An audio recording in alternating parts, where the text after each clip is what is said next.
문재인 정부가 첫 인사부터 난관에 부닥쳤습니다. 청와대는 이낙연 총리 후보자 인준을 얻기 위해서 총력을 기울이고 있습니다. 정무 라인을 총동원해 야당과 접촉 중인 가운데 전병헌 정무수석이 오늘 다시 국회를 찾아서 야당의 협조를 구할 예정입니다. 취재기자 연결하겠습니다. 김도원 기자.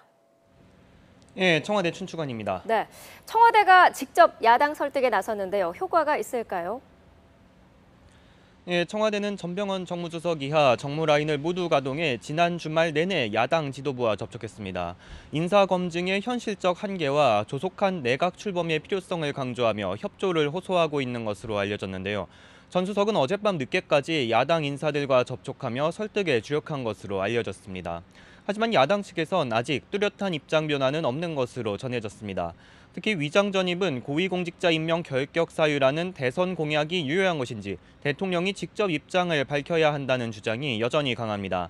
이에 대해 청와대 관계자는 투기를 위한 위장 전입은 철저히 걸러내겠지만 어쩔 수 없는 경우라면 새로운 기준을 마련해야 한다면서 국정기획자문위원회에서 방안을 만들 것이라고 밝힌 상태입니다. 청와대에서는 일단 오늘 정세균 국회의장 주재 여야 원내대표 회동에 전병헌 정무수석이 참석해 총리 인준 협조를 다시 한번 요청한다는 계획입니다. 앞서 예정됐던 일부 장차관 인사 발표도 야당을 자극할 수 있다는 우려 때문에 전부 미뤄둔 상태입니다.